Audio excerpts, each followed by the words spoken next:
Good morning Venkata గారు. Good morning అండి. Right. మీరు ఏం చెప్తారు? అంటే కాంగ్రెస్ పార్టీకి ఆదరణ ఉంటుందా? షర్మిల రూపంలో వస్తే ఎవరికి లాభం, ఎవరికి నష్టం? రకరకాల అంచనాలు, రకరకాల లెక్కలు జరుగుతున్నాయి. మీరేం చెప్తారు? వెంకట గారు, ముందుగా మీకు అలాగే ప్యానల్ ఉన్న పెద్దలకి, డబుల్ ఎన్టీవీ వీక్షకులకి, యాజమాన్యకి హృదయపూర్వక నమస్కారం అండి. ఈ రోజున కృష్ణాంజనేయులు గారు చాలా చక్కగా విశ్లేషణ చేశారు. అందుకు 100% కరెక్ట్ అవ్వచ్చు. ఎందుకంటే ఈరోజు జగన్మోహన్ రెడ్డి గారి యొక్క రాజకీయ క్రీడ ఏ విధంగా ఉందంటే, ఏదైతే మన ప్రజా వ్యతిరేకత ఓటుని మరి పవన్ కళ్యాణ్ గారు అన్నట్టుగా ప్రజా వ్యతిరేకత ఓటుని చీలనవ్వను అని పవన్ కళ్యాణ్ గారు స్టేట్మెంట్ ఇచ్చారండి. అక్కడి నుంచే జగన్మోహన్ రెడ్డి యొక్క రాజకీయ క్రీడ ఏ విధంగా అయిందంటే, ఈ ప్రజా వ్యతిరేకత ఓటుని ఇటు జనసేన టీడీపీ సంకీర్ణ ప్రభుత్వం వైపు వెళ్లకుండానే తను ఇంకొక పావు వేసి, అంటే ఏ విధంగా మనం ఆపాలి అన్న ఒక కోణంతో ఈ రోజున ఒక షర్మిలను ఒక పావుగా ఈ రోజున ఉపయోగిస్తున్నాడేమోనే ఊహాగానాలు ఉన్నాయి.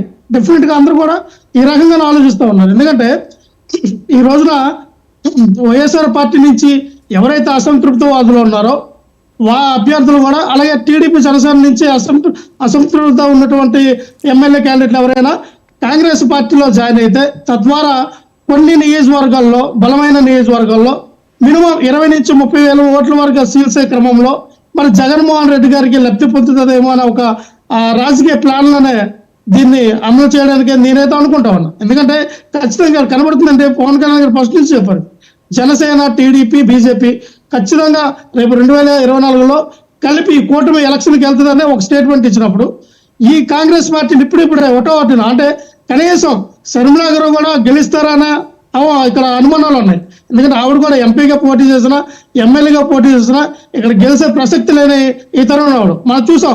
కిందసారి కాంగ్రెస్ పార్టీకి 1% ఓట్లు వచ్చినాయి. అంటే కాంగ్రెస్ పార్టీ యొక్క ఓటింగ్ భాగ్యం మనకు తెలుసు. ఈ రోజున వైఎస్ఆర్ పార్టీ ఓటింగ్ అంతా ఎవరిదండి? కాంగ్రెస్ పార్టీ నుంచే కదా మేజర్కి వెళ్ళింది. ఈ రోజున ఒకవేళ ఆ వ్యతిరేకత ఓటుని కానీ ఏమైనా కన్వర్ట్ చేయాలంటే కాంగ్రెస్ పార్టీ పనికొస్తుంది. తద్వారా మనకు కొన్ని సీట్లలో మనం వచ్చి అధికారంలో చేపట్టొచ్చన్న జగన్మోహన్ రెడ్డి చేసే కుట్రవచ్చు. కానీ పవన్ కళ్యాణ్ గారు, చంద్రబాబు నాయుడు గారు చాలా గొప్పగా ఈ యొక్క యాక్షన్ ప్లాన్ అనేది అమలు చేస్తూ ఉన్నారు. ఈ రోజున ఏ విధంగా అంటే, ఈ పొత్తుని మరి జగన్మోహన్ రెడ్డి గారు ఎప్పటి నుంచో విప్లవం చేయాలని ఎక్కువ ప్రయత్నం చేస్తూ ఉన్నారు.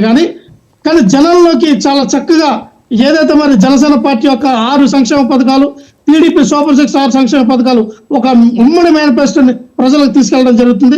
రేపు చంద్రబాబు నాయుడు గారు, పవన్ కళ్యాణ్ గారు ఢిల్లీలో మరి కేంద్ర ఎన్నికల సంఘాన్ని కలవడానికి వెళ్ళబోతున్నారండి. కృష్ణాంజలి గారు, అంటే నిజంగా ఇది ఒక కీలకమైన పాయింట్, ఇది కీలకమైన చర్చ కూడా. ఇప్పటికీ వైఎస్ మరణం మీద చర్చ జరుగుతుంది సార్, అదంతా ఓకే. కానీ రేపు షర్మిల ఏపీకి వచ్చి ఏమని ప్రచారం చేస్తారా? అన్న మీద ప్రచారం చేస్తారా, లేకుంటే వైఎస్ వారసురాలుగా ప్రచారం చేస్తారా? ఇది ఒక పెద్ద ఎత్తున చర్చ కొనసాగుతుంది. ఏం చెప్తారు మీరు?